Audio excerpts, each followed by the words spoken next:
Hello, everyone, and welcome to our Perfectly Healthy episode. And we have the honor of having Dr. Connealy here tonight.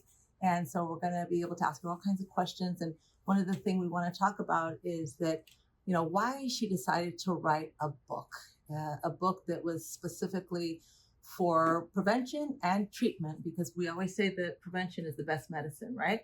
So I'm going to go ahead and share my screen here so we can get started. Well, first of all, before we get going, Liliana can get our screen ready. But I want everyone to know that this book would not have been possible without all the amazing people around me. And one of them is right sitting next to me. And Liliana's been with me a long time. Gosh, how long has it been, Liliana? At least 22 years for sure. Yeah. I thought it was 24, but last time we got my little thing was, I think, 22. 22. Anyway, she's not only amazing part of our team, she's a dear friend. I know her and her family, her baby daughter, who's not a baby anymore, who just had a baby. Her baby had a baby. Yeah. Anyway, and all of this is possible because of people in my life like Liliana, Ryan, who sends out our emails, Kitty, Lyra, Tracy. These people have been with me for a very, very long time, and they're just amazing in the passion for this mission, because this mission is not about me. It's about you. It's about us. It's about transforming the future of health and humanity. So why I even wrote this is kind of such a fascinating story. And, it's amazing. You think that situations, curveballs, and detours in life are what makes you fall upwards. And so a lot of you know my story, but I'm number 3 of 6 children. I grew up in Houston, Texas, and my mother was pregnant with me and she started bleeding. And of course, any mommy who starts bleeding, of course, they panic, go to the doctor. And there was a drug called diethylstilbestrol, DES. And that drug was given for a long time until 1971. And it was a very potent estrogen. And estrogen's important in the body in its natural form. But a synthetic form is very, very dangerous, whether it was DES or other forms of synthetic estrogens, like the birth control pill and other Premarin, et cetera. And so my mother used that medication and it helped her bleeding, obviously. But when I'm a teenager, my parents received a letter stating that that drug caused hormone problems, infertility problems, anatomical problems, cancer, et cetera, et cetera. And so I was living in Houston, and the largest medical center in the world happens to be in Houston, Texas. And MD Anderson is the cancer hospital in the largest Texas medical center. So lo and behold, I would go there, and here you're a spectacle, because they want to understand like all the side effects these patients went through. And I'd never really gone to the doctor, because back then you didn't go to the doctor. And so, of course, I had some precancerous situations going on. And so that was fixed. And then they said, okay, just make sure you get tested for the rest of your life. And so the detours I've had along the line, besides that, I never had 2 periods in a row in my life. I had to go to infertility specialists to have my kids. I had scoliosis, going through 18 hours a day, all kinds of great, wonderful stuff. And I always tell people 2 cardinal rules: do not become your problem, don't own your problem. Everything's a learning episode. And as Liliana will tell you, you can transform the most disastrous things into good and great. And your disadvantages have become your advantages. And so I fortunately I was good in biology, and I love talking to patients, to people. So I thought, I could be a doctor. Anyway, I went to medical school and I went to training at UCLA. And when I was delivering babies, I was literally trying to change the system then, because I had to deliver a baby my first day and I had to do an episiotomy. And I'm like, I don't even know how to do an episiotomy. Okay. So my attending is saying, okay, just give her anesthesia and then make a big cut. And I'm like, oh my God. So in a county hospital, you're kind of on your own. You have really no help. And, there's too many patients and not enough doctors. And so I literally, cut they call it the posterior fourchette, which is the lower part of the vagina. And like you cut like towards the rectum. And then I'm like, what did I cut? Holy Toledo. So of course, babies always come at 1:00 in the morning. So here I am sweating in these clothes and everything. And I am literally looking and it looks like a fillet of meat. And I'm like, how do I sew this up? I mean, no one's taught me really this. So here I am for 3 to 4 hours at 1:00. So this is now 5 a.m. And I'm like, I will never do an episiotomy again. So, because at a county hospital, you're delivering babies like this. So I researched how you could have a peaceful delivery without cutting. So I taught the mothers to breathe, and then I would massage the perineum, breathe, massage the perineum. And I promise you, I never did a episiotomy again. And of course, the doctors are like, wait, this is the way we're supposed to be doing things. This is the way it's supposed to be done. I'm like, why would you want to cut somebody if you don't have to? And so anyway, so I've kind of been a renegade ever since then. And I met years ago, about 28 years ago, I met a gentleman by the name of Bill Curry, who I talk about in my book, because he was very instrumental in teaching me about cancer, but more importantly, how to prevent cancer and also how to treat cancer in other ways besides the conventional treatment, because the conventional treatment of cancer is surgery, chemo, and radiation, which I will tell you, you may or may not need, okay? Usually you have to get the tumor out. And the reason why you have to get the tumor out is the tumor is in this nest, and this nest is sending out signals, growth signals. So you have to get rid of the tumor because it changes the production of all those growth signals. Now, some of my patients, and I respect their decision, decide not to remove the tumor or the tumor that may have gone into the lymph gland. That is their decision. I respect the sovereignty of everyone's decision.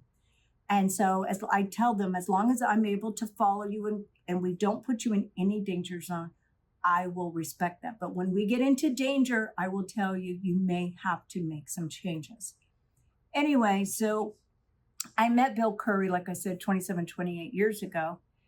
And he had sarcoma. He was 22 years of age, and he has sarcoma. Sarcoma is a tumor of muscle and bone. And it was in his leg, and they told him, okay, you have to amputate. So he says, I'm out of here. This is not what I want to do. And he spent the next 11 years, not months, years, on a discovery odyssey, traveling the world to study how people treat cancer, in his particular situation, cancer. He was speaking at a conference and met Dr. Wang in China, who had spent hundreds of years in his family making herbs for anti-cancer herbs for patients. So he created something we call the cancer cascade, which is the timeline for cancer. People think cancer just appears. They don't understand that it took about 8 to 10 years. At 8 years, there's 1 billion cancer cells.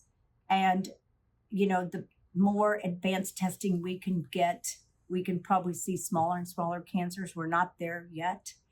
And so, as Liliana said, the cure for cancer is prevention. Mm-hmm.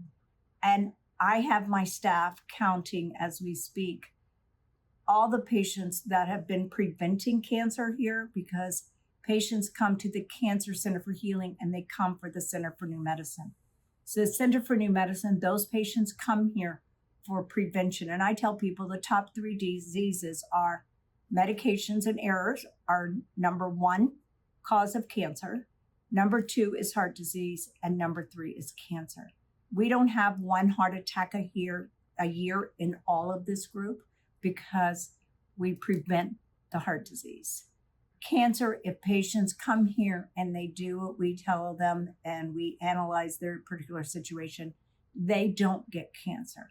So my word for 2025 was, how do we prevent homo interruptus, which is man interrupted? Because, the day before someone is diagnosed with cancer, they're great, they're fine, they're wonderful. Okay. If you ask any of them, I was wonderful. I thought I was great. I thought I was wonderful. And the day they're diagnosed, it's like the world has ended and crashed and their life is over. And not to say that there aren't blessings in that journey, because I will tell you, in my own personal quest and my personal life journey, I've had the detours and curveballs, and I have learned so much to help people and to help serve them and guide them in the right way. But at the same time, we should be having a medical system that is preventive and precise, personalized, and very particular about each person. And I know here that when we take care of patients, there are some commonalities, but there are a lot of vast differences.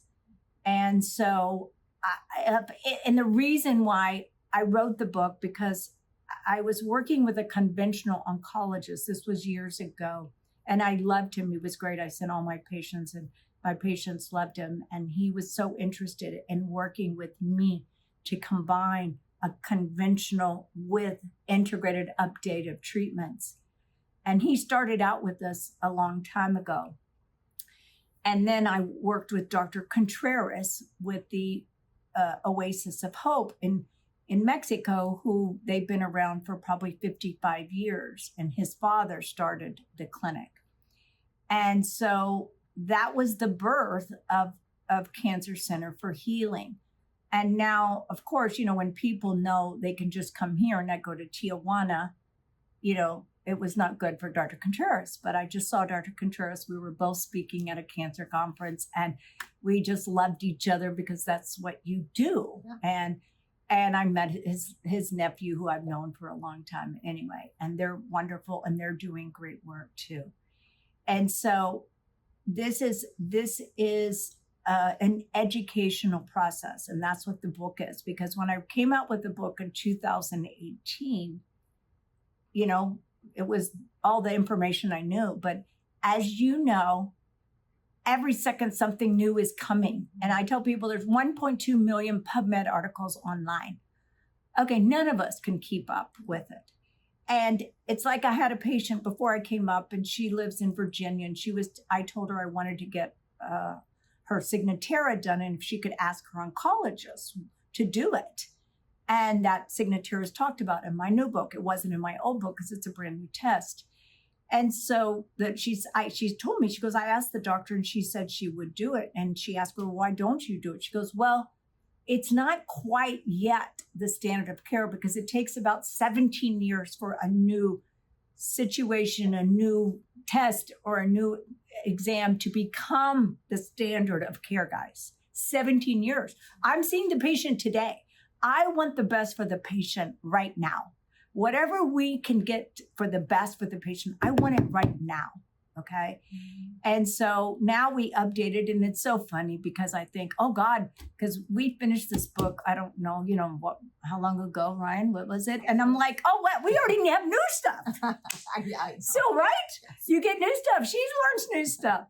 And so thank you for being part of our journey and everything and learning everything, because literally I want the whole world to know what we know. I know Liliana does too, and all the practitioners and all the people who work with us. We really want, it's so fascinating. I had a patient, I've been seeing him for 25 years, and he's overweight and he wants to lose 30 pounds. And he goes, Dr. Killing, all my friends are taking these peptides. What do you think? And I said, oh, interesting. I said, I was reading about the drug companies making $1 kajillion on these peptides on people's, really on their inability to have restraint and have enthusiasm about exercise. And I always tell patients, I don't have anything easy, quick, fast. if that's what you're looking for, I'm just not the girl. I've never seen it in 68 years. I want easy, quick, fast, just even occasionally, but I've never seen it. And those peptides, they do come with a laundry list of side effects. I don't know what any person is going to particularly have and manifest. I know one of the side effects is gastroparesis, which is paralysis of your stomach. And when you have that, it's irreversible. And it's an absolutely horrible existence. I know that losing your muscle is one of the side effects. Well, I already have a problem losing muscle. So like, I don't need any help in that department. And anyone really over 40 is losing muscle, right? Yeah. Okay. Then it's osteopenia and osteoporosis, malabsorption. I mean, it goes on and on and on. So, I know if maybe it was somebody who had a very serious thing, I might consider microdosing, like teeny tiny doses, but also have a collateral protection plan for them for this possible side effects of gastrointestinal, muscle, bone, all the other stuff. But years ago, that's how I started my practice, was with weight loss 39 years ago. So I know everything. I know every book. I remember years ago, they had these little books this big, the calorie counting book, right? Yeah. Okay. I know the Scarsdale diet. There isn't a diet I don't know out there. I've done them all just because I like to experiment and on all raw food, fasting, everything. I always do everything. So does Liliana. Yeah. We do these things to see. Now, I'm not like everybody else and she isn't like it, but we still get a good idea, So you have to be careful. I just like to inform people, if you're going to do this, let me inform you and educate you on the potential complications, because you've got to make the best informed decisions. So anyway, this book is not just for cancer. It's really for anyone who wants to be healthy.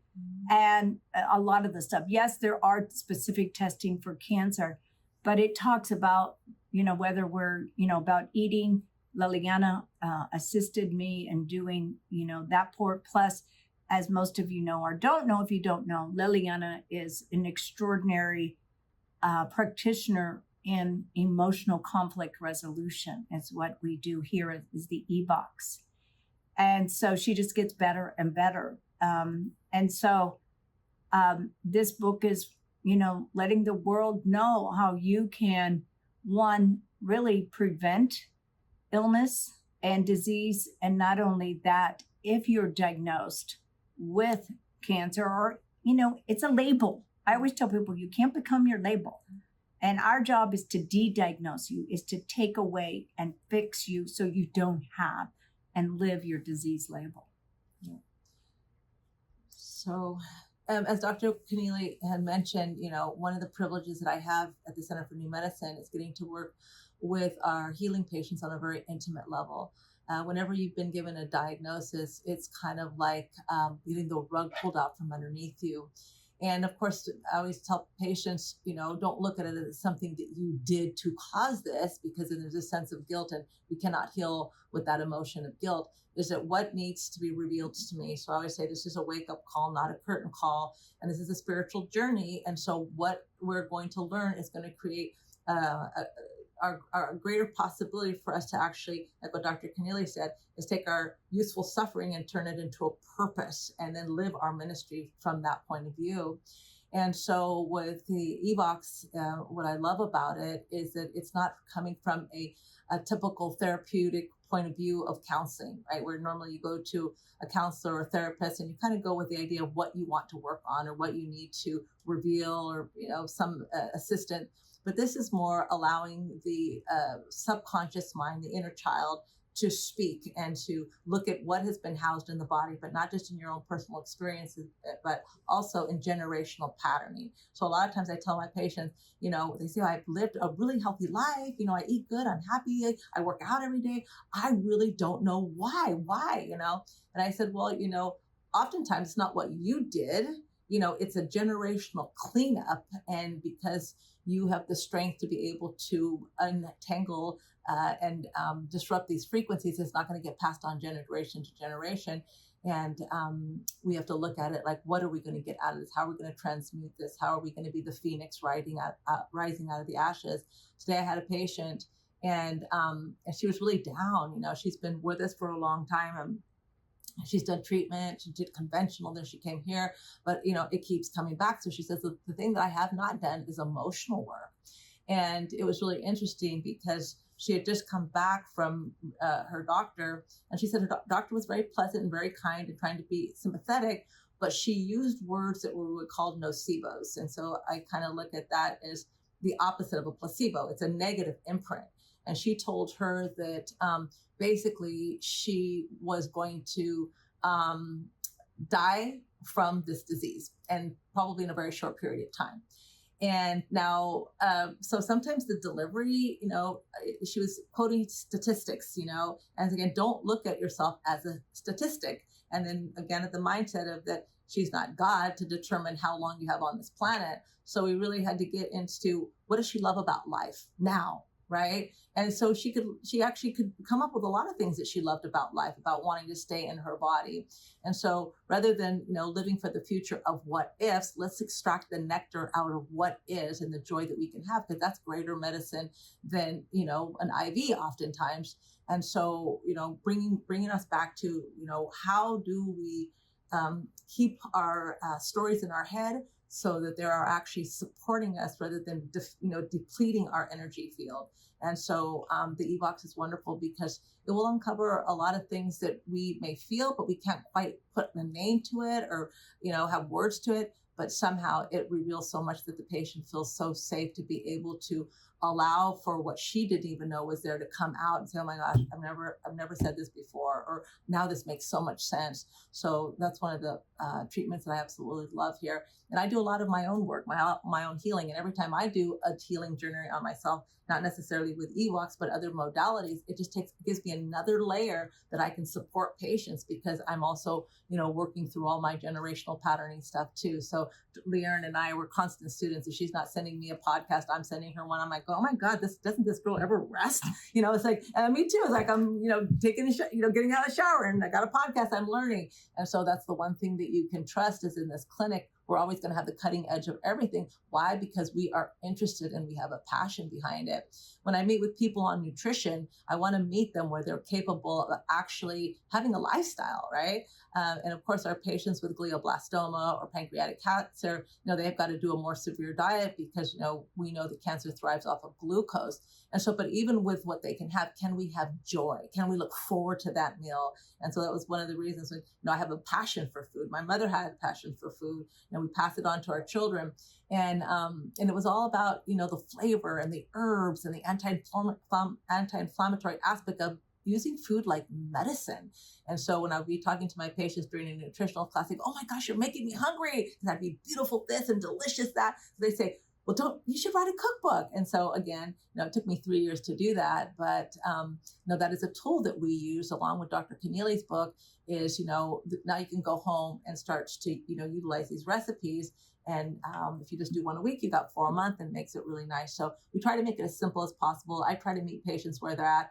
If you come in here with a philosophy, want to be a vegetarian, want to be this, want to be that, I'm going to support you, but then I'm going to look at it and say, where's all the areas that we need to create, it so that it is more medically, metabolically stable for you so that your blood sugar stays stable. So, but a lot of times they think, okay, I have to be vegetarian. I have to go raw. I have to go juicing. I have to do all these things. In the beginning, that's terrific because, it allows them to clean up their terrain, but maybe it's not sustainable for a long period of time. And we're starting to see a lot of muscle loss, and they go into concoction, they get really weak and things of that nature. And so we adjust according to, not just the labs, but how they feel, how their energy is. And so with nutrition, it's very individualized. And again, we want to make it so that you can still enjoy food and you can be excited and still have people over for dinner. But, we do a lot of swap outs. So again, our intent is not to take away anything, but to add, what we can do, but doing nothing anymore is not an option, right? So I always say that if the child is having a panic attack, don't have a panic attack with them, because you won't be able to bring them down into balance. So we stay giving a nice platform for healing to take place. So yeah, so I love working here. I love working with our patients. I think, even you would have to say that part of even what you learned is from patients, right? Oh. And what they share with us. And so again, we take that to heart, and just, they teach us so much in regards of, what is needed. It's so true. No, patients provide just as much context, info, so many lessons also, because they're constantly questioning protocols. Like I would say the biggest thing that patients come in and talk to me about is like, Dr. Connealy, every doctor I say, this is the protocol, this is the standard of care. And they're like, no, I don't want the standard of care, because that I already lived cancer with my brother, sister, uncle, parents, or whatever. I had a patient tell me that. They go, I don't want that way. He was 72 and he goes, I saw my mother, my father, people. And I'm like, that's why I'm here, because I don't want that protocol. So, and of course, it can be very overwhelming. And so again, I always tell our patients, it's really important for you to communicate what you're capable of doing, because otherwise they can be with a checklist, check, and then it becomes a very anxious state. And I always say you cannot heal in an anxious mindset. You can only heal when when you rest and recover, you can heal. When you have a chaotic mind, it's very difficult because of the plethora of chemistry that happens within the body, that it's not safe. So your immune system shuts off, your digestive system shuts off. So really getting people to be best friends with their nervous system so that they can, self-regulate and not be dependent on anything from the outside world to do that for them. So it's really important to take that responsibility. So when you come here, we want to partner with you. We want to say, it'd be nice if we could do everything for you, right? But, people say, oh my gosh, I wish I could take you home. I wish you would. And I'd be like, well, that would be nice. But then where would my home be? Yeah. Right. So, the mind is that we want to, create that safe platform for you to be able to be your own advocate. So again, if you can't take all these billions of vitamins or do this or do that, to be really, feel safe to say, this is what I can do. This is what I'm capable of doing. And she will always say, okay, let me adjust it. Let me do this. So, but again, we honor and we want to give that safe space for you to communicate with us from vulnerability, and even to the mindset that sometimes you may not resonate with one of the physicians here, and you may resonate with another physician here. We don't have a problem. We say, okay, well, yeah, great. Go and so-and-so, or go to so-and-so. I don't get upset if someone, didn't resonate with, my personality or anything like that. I just say, well, what matters is that we allow for the miracle to take place in whichever way we can. So just always know that you're free to bond, and sometimes if you don't bond, it's okay to say that without any guilt or shame to it at all. Repercussions, right? Yeah. Exactly. So again, is there anything else you want to say before we open it up for questions? Well, I think the big thing is actually there's a lot new in the book, and because there's obviously some things that we've repeated, like I talk about sauna and or baths. I mean, that is like a phenomenal treatment for all of us that we should be doing on a regular basis. Everyone, whether you have something or whether you don't have anything, we're going to do a whole lecture on why we are all, that everyone's being poisoned, honestly. And it's a worldwide problem. And I tell the patients, we're living in the great poisoning. So whether you have something or don't have something, we need to be practicing purification protocols. And that is, like the simplest thing you can do. Bath therapy, water therapy has been around since the beginning of time. In Baden-Baden, Germany, I was there lecturing at the 55th year of they have International Medicine Week, and the whole town is on, they have these beautiful buildings and everything, but they have all of these water therapy places you can go to. So everyone after work, that's where they go. That's where they go. Yeah. Okay.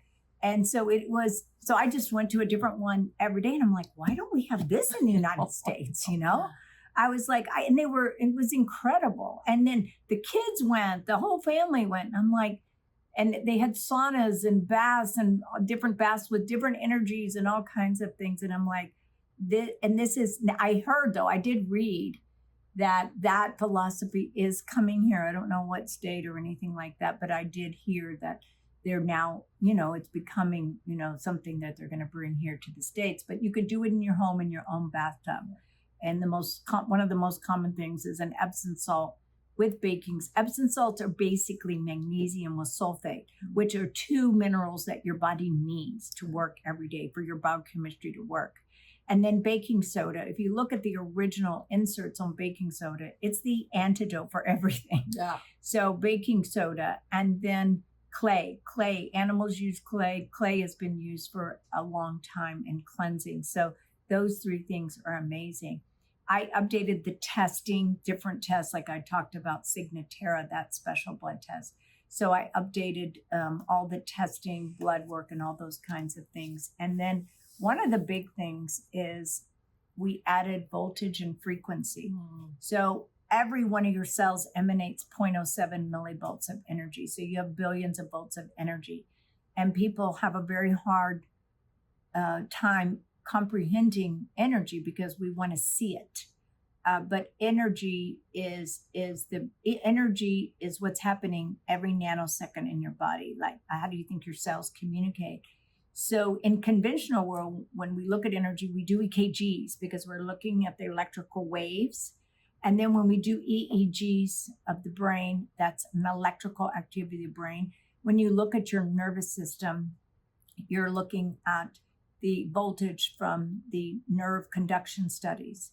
And so now we know that every cell emanates 0.07 millivolts of energy. So you want to know, well, what is the normal? So you should be minus 25 millivolts of energy. Now, what you want to know is what steals our voltage. So nutritional deficiencies will steal your energy. Heavy metals will steal your energy. Toxicity, bugs, viruses, bacteria, parasites, all of those. Liliana mentioned electromagnetic fields, which we're bathing in. Okay. Stress will take your voltage down. Scars and tattoos will take your voltage down. Okay. Low thyroid will take your voltage. So we take all of that and we measure that, and then we teach you how. So one of the simplest things you can do every day is use the Earth's magnetic field. It's donating electrons to you. So if you just walk barefoot on sand or dirt or grass, you're getting the electrons from the Earth's magnetic field. So that would be something I would do every day if you can. Even, my new thing is I've been going out to get sunshine. So sunshine is great for your voltage. And then going outside, taking your shoes off, because our shoes now act as a disconnection to the earth. Going outside and, walking barefoot, even if it's 5 minutes. So that's a big thing, because the future of medicine will be energy and frequency. And so we teach you what causes the decrease in voltage, but also how to fix it. And what happens is when you have decrease in voltage, the cells will get sick and they won't have enough oxygen. And when you don't have enough oxygen, your cells cannot take care of you. And we are being robbed of oxygen every day on a regular basis. And so we need to learn how to take care of ourselves, because self-care is the new healthcare.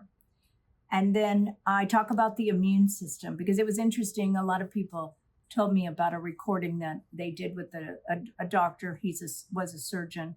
He was a transplant surgeon. And then he talked about cancer, and he invented a chemotherapy drug. Actually, he stole the patent from his brother, and he, took it and made $1 billion industry selling Abraxane. But anyway, and then he was interviewed, and then he says, patients should be doing low dose chemo and they should be addressing their immune system. I'm like, wait, that's what everyone learned in school, is that it's the immune system.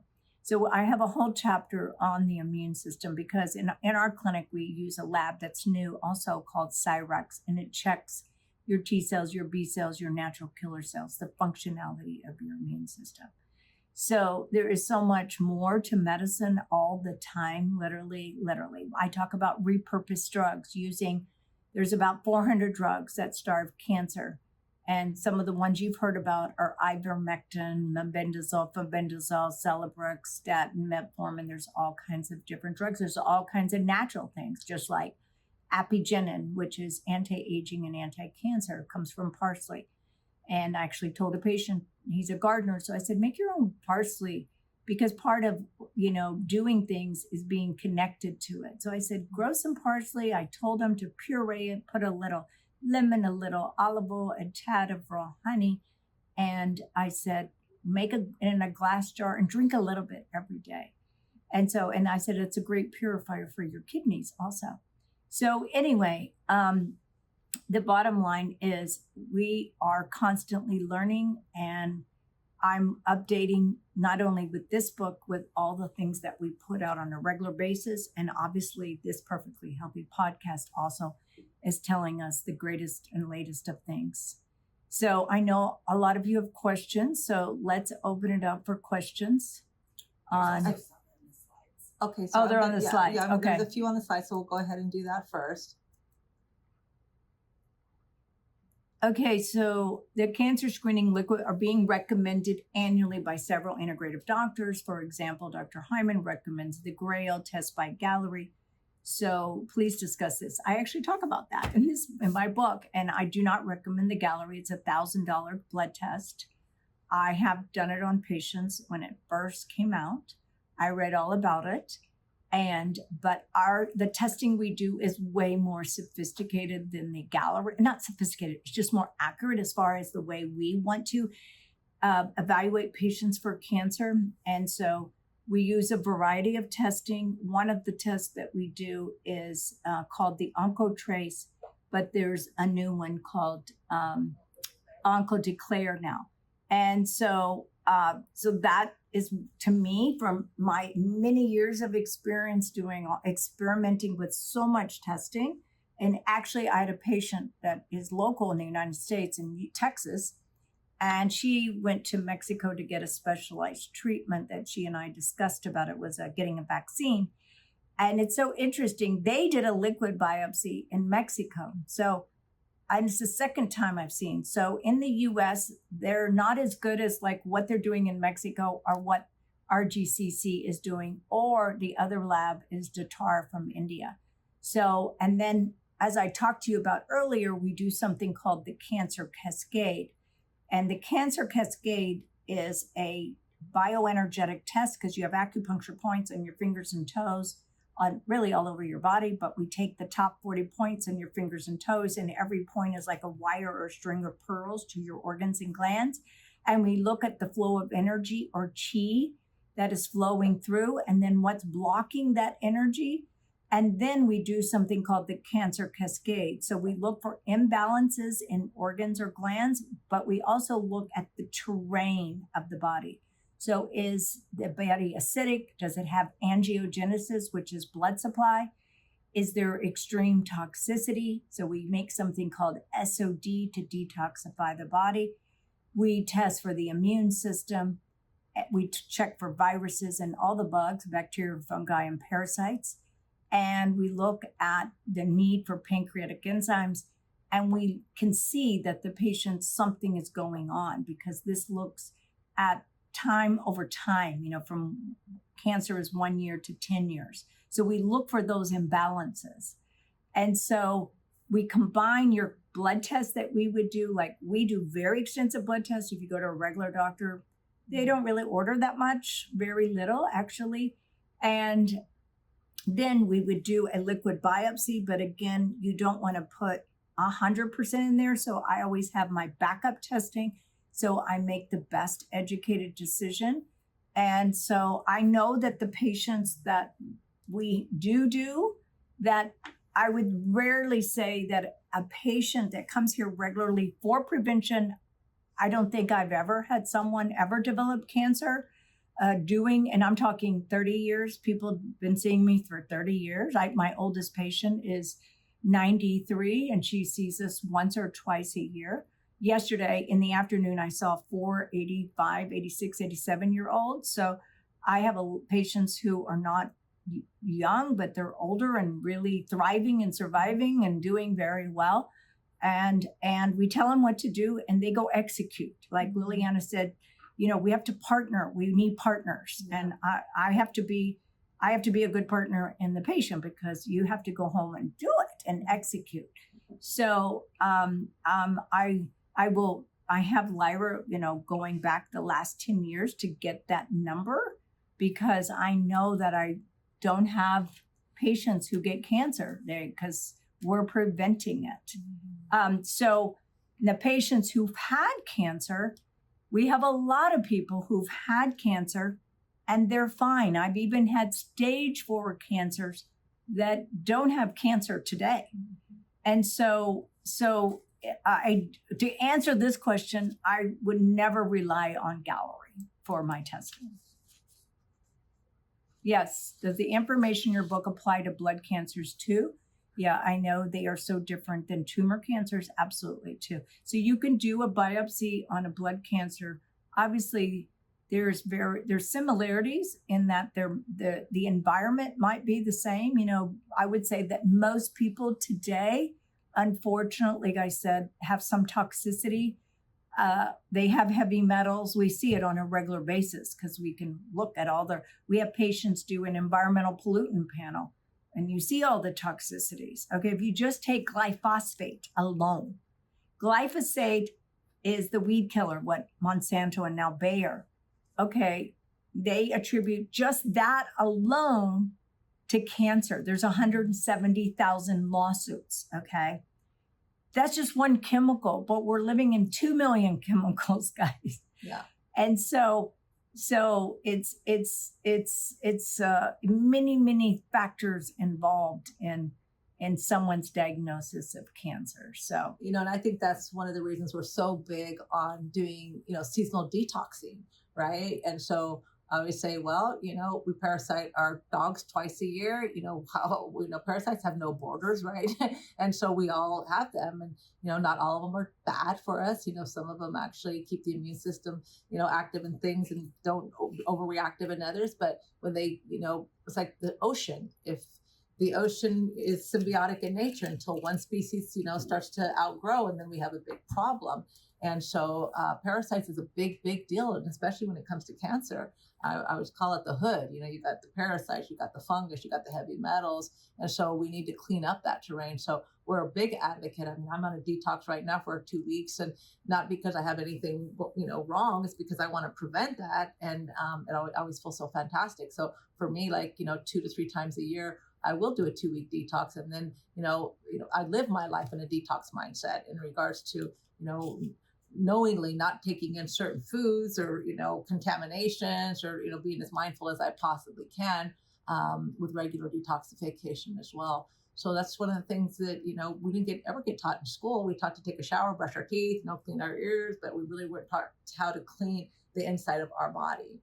Well, you just said something kind of interesting. You took a shower. Like today, I had a young patient, 40 years old, and she has breast cancer. She came in with her husband and her mom. And I asked all the patients, so what kind of water purification? Yeah. So they go, oh, we have a Sub-Zero. And I said, well, have you ever tested the water coming out of Sub-Zero? I said, that's not the priority for the refrigerator maker. Yeah. And I said, one thing you have to invest in is water purification, because what you absorb in your skin is more than what you absorb through your mouth. When you absorb things in your mouth, it's about 10%. On your skin, it's 30 to 35%. So you have to have some water purification for shower, bathing, and your drinking water. And then she mentioned toothbrush. Well, just think you got to make sure your tooth bristles are not plastic. Otherwise, you are brushing with toxic toothbrushes. So if you don't microplastic. So if you don't really examine and look at everything, and that's what you have to do, unfortunately, because things are made, but there's no check and balance. Okay. And so it's like electromagnetic fields. They've come out, and I just did a posting on this. These electromagnetic fields are terrible. There's hundreds and hundreds and hundreds of articles on the deleterious effects of electromagnetic fields. And if you want to read a great book, there's Invisible Rainbow, and that same gentleman wrote a book called The Earth and I. So it is real, and your cell phone, the insert says it's carcinogenic. So you have to educate yourself and take the action to protect yourself. Oh, this is a good one for you. Okay, so it said, I read on Dr. Connealy's post about avoiding seed oils to cook with, but what about sesame seed oil? We make some Korean dishes and really enjoy using sesame oil and soy sauce sometimes. Just curious how it may compare other than what we use, olive oil, or coconut oil, or butter. Well, sesame oil is considered healthy. In fact, it has a balance in terms of your omega-3, 6, and 9. It actually has antioxidants like vitamin E. So why are a lot of times these Asians have those beautiful hair, beautiful skin? So again, it's a strong oil. And so normally you're not using it like we would use, let's just say, avocado oil to cook with, or coconut oil. So again, it's mostly used for flavor, but it actually can be medicinal as well. And so again, just depending on the type that you get, and so of course the darker one is going to be roasted, the lighter one's not going to be. And I love sesame seeds. So a lot of times I'll be throwing sesame seeds into a dressing, making like a tahini and so forth. So again, I would say the use of sesame oil is absolutely just fine. I use it when I cook with Asian food. And then of course, when I do my soy sauce, I always use gluten-free tamari. And so coconut amino acids, Bragg's liquid amino acids as a kind of soy sauce substitute as well. So again, I would say that absolutely that would be fine. That's a good question. Will you please share your insights on treatment for scoliosis? Oh, well. You're an expert. Yeah, I am an expert. So that's a great question. And I think because the treatment, unfortunately, you have to catch scoliosis early in order to kind of do preventive treatment. I know that I had a patient who had a daughter who they diagnosed it early. I wasn't diagnosed until I went to my college physical, so I was already fully grown and there was nothing they could do. And then but there is treatments that you could do to prevent because you're growing. So there's lots of there's actually a French doctor who specializes in all these special exercises, but you got to be very, very, very diligent about doing it. And then after I was diagnosed, I've done everything from bracing to exercises to injections, not steroids, injections. There's something called the CLEAR method. I did that 3 times a week for 13 months. So I just have kind of done everything. And then I came to a point of no return. And I'm like, oh, I'm older. If I need surgery, I can't wait. And so I researched who was the world's best back surgeon for this. And I found a doctor in Germany, and he's still alive. And when I called 5 of his patients, the first patient said, you're lucky he's alive and you're alive at the same time. And so all of them, and when I went there was all these amazing people. And yesterday I gave it to a patient because I have a patient that's wants to go to Germany for back surgery. I said, well, I know you have someone you picked out, but I think you should look at this doctor.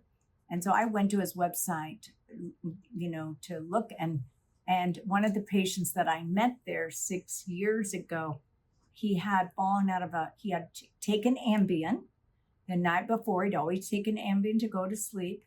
Well, it just messed up his neurological response, and he had a crash from parachute landing from taking the Ambien. And every doctor in the United States wouldn't touch him. And so they flew him over to Germany, and Dr. Bertagnoli put him back together and showed all the pictures. And I met him when I was there. So yesterday I saw how great he was doing. But anyway, awesome. Yeah, so he's the best guy. And it was a lot to go through. I'm not going to lie, but I prepared myself emotionally and physically for 3 months prior to my surgery. My curve was 63 degrees. So it wasn't like I didn't have a choice. I had to go finally, do something about it. And so I did. And, do I ever have pain? Of course I do.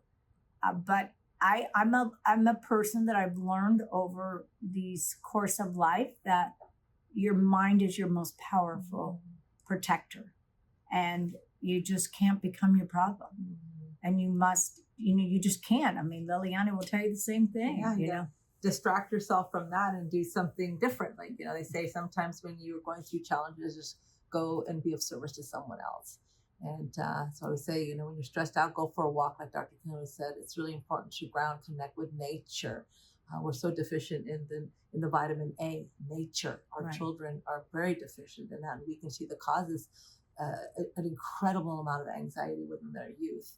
And it's really sad because they have disconnected to nature, right? We played outside all day long until we had to go in to eat, and that was about it. We didn't play games on our computers. Okay, so as I am a fellow DES daughter and have had cancer twice, gynecological, will you speak more to this? My oncologists don't seem to think don't seem to link this to anything. Wow. Well, that isn't good. So you probably ought to find a new oncologist who acknowledges the complications. I can send you, if you send me your email, I'll send you I sent out a newsletter on this, and I can give you, they knew it had oncological potential for 40 years and used it, just like we're using things today. Yeah. Like many things today, we know it causes mega problems and we keep using it. So, and that's the whole problem with our medical profession. We just are doing things without thinking, how is this going to affect that patient's outcome? Okay. And like whenever we are of service to humanity, is what we're doing and what we're making for the end user going to enhance and better their life. Like when Liliana cooks, it's like she's never cooked before, and she's making the most grandest meal in the world because she wants everyone to love and enjoy have an her experience. Cooking. Yes, and have an experience. And that's the way every one of us should approach life each and every day. And if this doctor is not listening to you, then you need to find another doctor. Okay, number one. Number two, you need to be being on a major prevention plan. Okay, I don't know exactly what cancer you have, but you need to be on a major prevention plan. Read my book, maybe come and visit us, stay connected, read all the things, start applying self-care to yourself with all the information that we have. And because I always tell patients once, if you have cancer once, your whole life now is how never to get any disease again. So. And emotional work would always be good too. Yeah. Yeah, we always foundation so often. You can't do any medical problem without emotional work.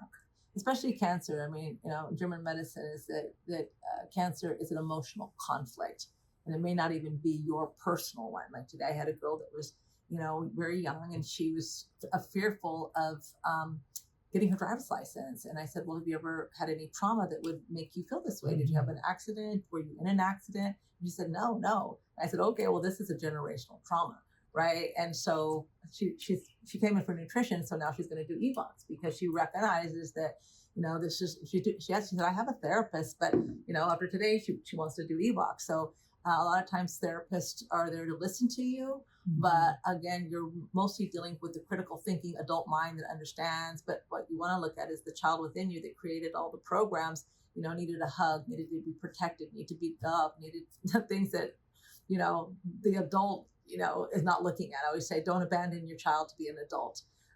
Because that's when, you get called and said, oh my goodness, you left your child at school overnight. You panic on that one. But, okay, let's go to the next one here. Okay. I would like to know how you get such a sesame oil. No? It's quite remarkable. What are your thoughts on I'm several years younger than you, and I have thin gray hair, color and attempt to make it look a bit fuller.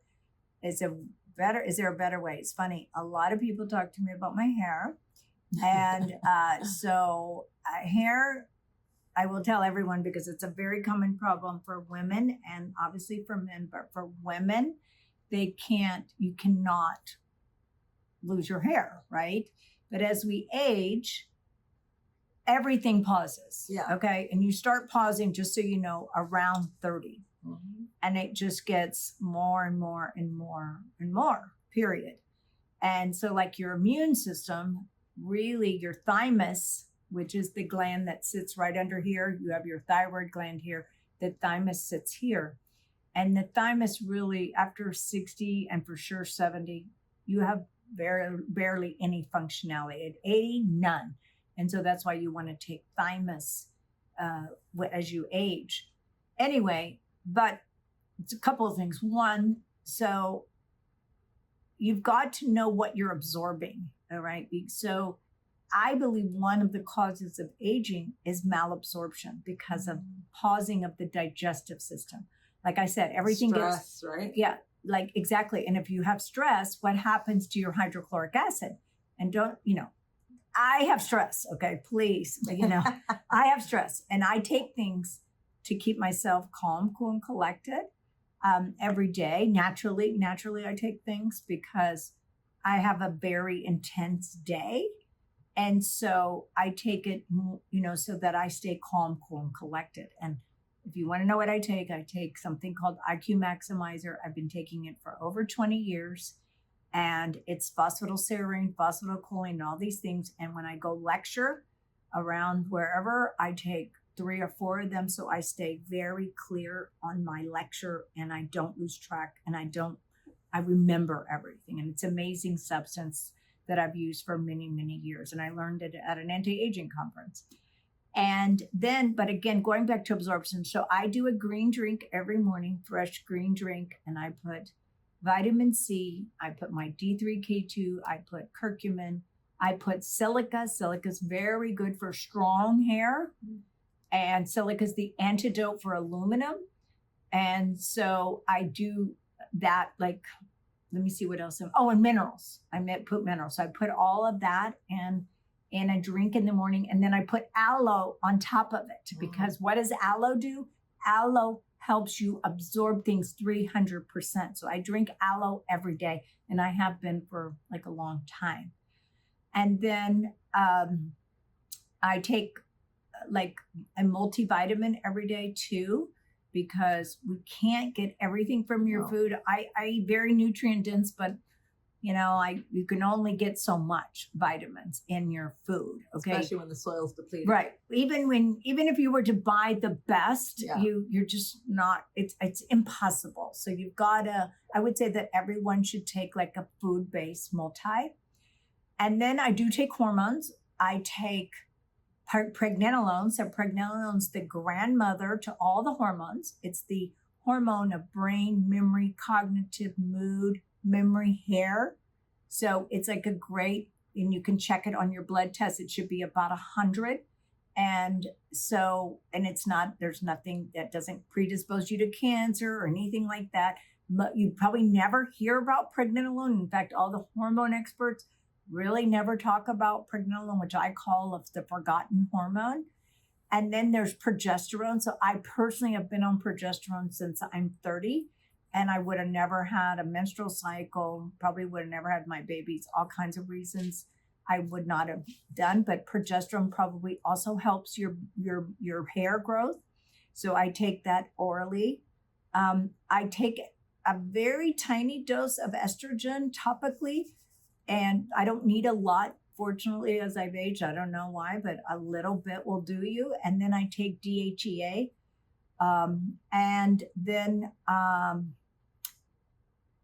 I don't know any other things that, like, will use shampoo. Like I use non-toxic shampoos.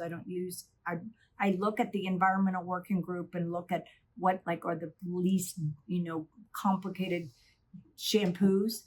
I use water. I've been detoxing with infrared sauna since I started at 45 years of age, detoxing. So sauna and or baths. I take Zeocharge on a regular basis, not every day, but most of the time.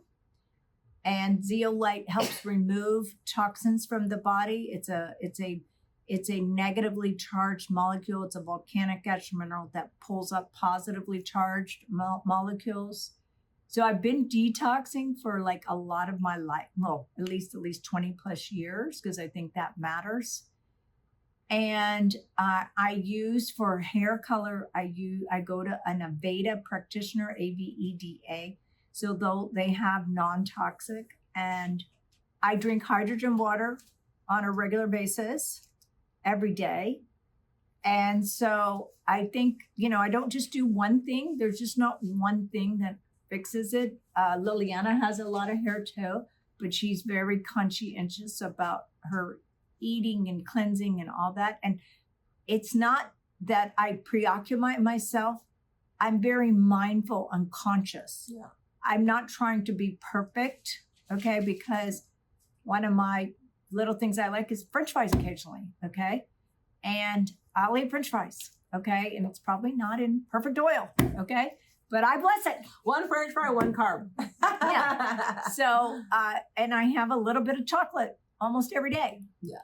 And it's really good chocolate. I drink, green tea or some kind of tea almost every day. Oh, one other thing I've been doing for the last, I would say 3 months, I've been putting ozonated glycerin in my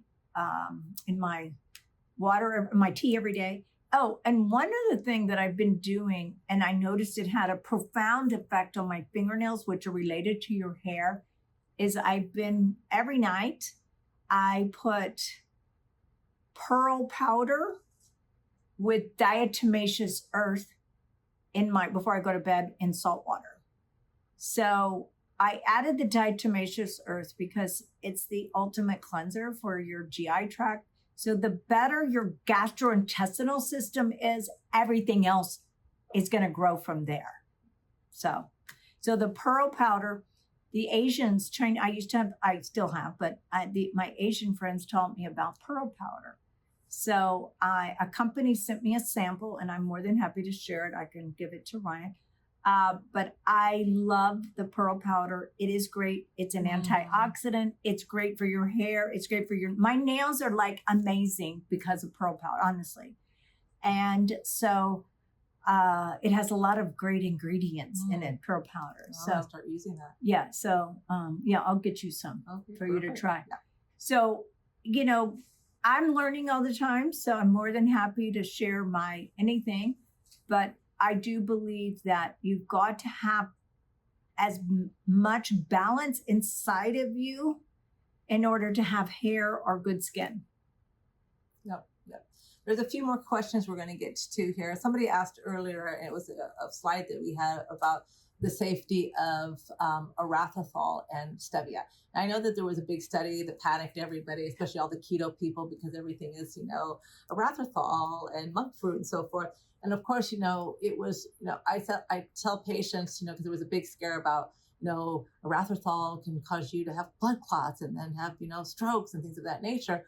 Well, yes, if in fact you are already prone to heart disease and blood clots, it could, but in the very minor doses I think our body actually produces erythritol on its own, like xylitol.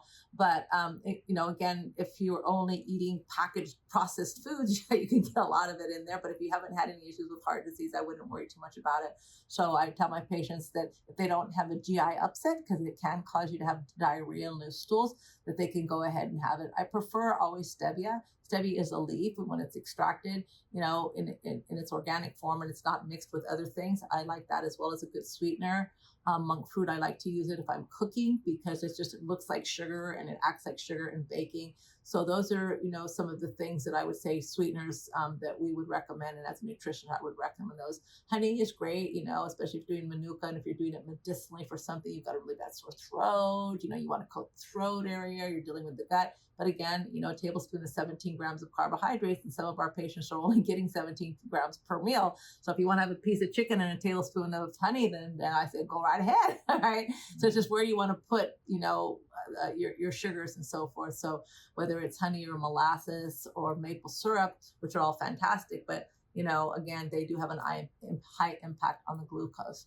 So there's a question here that said, will this webinar will you be able to see it again? And I think that Ryan sends it out for everybody who registered if they didn't get an opportunity to do that. So you can have that. And then I think there was another question here. Date sugar. I love date sugar. A company sent me a sample of it, and I loved it. I thought it was great in coffee, and the glycemic index isn't bad. Yeah. And it's about 4 carbs per teaspoon. Mm-hmm. So again, that would be okay. So, so I would prefer date sugar over cane sugar any day, Right. for sure, and even over brown sugar, because all brown sugar is a little bit of molasses on it. So there's another question here. Let's see, there was scroll up a little bit. Okay, this one here. The biphosphonates. My endocrinologist and oncologist are saying I really need to have infusions for osteoporosis and saying reclassed and other biphosphates to stop cancer from spreading further in my bones. I have been very reluctant about taking this. Yes, so this is a very common issue. And so I always tell patients that biphosphonates build the bone on the outside, but it's jelly on the inside. And so also one of the biggest complications is osteonecrosis of the jaw, which is irreversible. So if you take those, you're going to have to take it with extreme caution and lots of nutrients, because what really builds your bones is D3 with K2.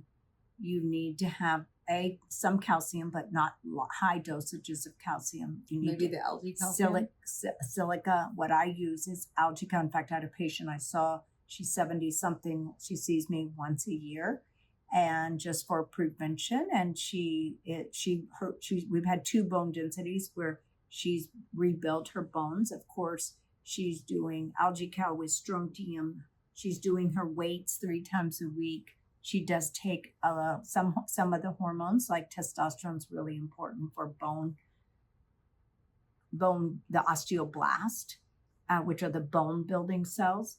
So bisphosphonates don't build bone. So I would get on nutrient specific for building bone. About it preventing spreading, there's many other things to do, and I can, talk to you in a consult to really tell you about prevention, because biphosphonates, are not going to prevent cancer. There's a price to pay for everything, and there are many other things to prevent cancer. If you don't change the garden and the terrain that the cancer came in, the cancer's coming back. Yeah. No matter how many drugs you take. So, because you've got to change the environment inside the cell and around the cell. It's all about the cell. And we're getting a little close to the end here, so we're going to take a few more questions, but a couple of these questions, would really be great for a one-on-one consultation with Dr. Connealy. They're like chronic myeloid leukemia, right, and things of that nature. Yeah, well, I have a patient who survived CML. They told her she wasn't. And so she did the worst, most deadly chemo. But when she did that, she was here getting all the supportive treatments on how to not get her body destroyed. And I just saw her mom, who I've been seeing for literally 30 years. The daughter I've been seeing, she's now probably 5 or 7 years out. Mm-hmm. So now that you're not responding to standard care, probably because you probably had lots of treatments. But when you do conventional treatments, you can't do them alone, because they're immunosuppressive, injurious, and inflammatory. So I wish our medical profession would understand the cooperative nature of taking care of a patient when they give them any medication. Yeah. Now, Ewing sarcoma, I've been treating that a long time, and you had 14 rounds of chemo, again in 30 rounds. So chemo and radiation causes cancer. So it is helpful in eradicating cancer, but it also causes cancer at the same time. So you can't do these treatments alone. And now that you have lung nodules, so because you haven't taken care of the terrain in the garden, and you haven't taken care of the circulating tumor cells, which I talk about in my book also. So CLL is the same thing. If you're on watch and wait, I never watch and wait any illness or any abnormality or any abnormal finding on a scan. I never watch and wait. It's take action. Prevent the problem, prevent the disaster from happening. I love methylene blue. It's great. Liquid is easier to titrate and control as opposed to capsule, but either one is fine. So thank you very much, you guys, for chiming in today and being part of Liliana and ours life journey and learning how to take care of yourself. And we encourage you to spread this news everywhere to everyone we meet, so we can create the best communities worldwide. Sugar in the book. And it's available everywhere today. It's available today. So please get your book and get smarter. Hope to see you guys all there. Good night.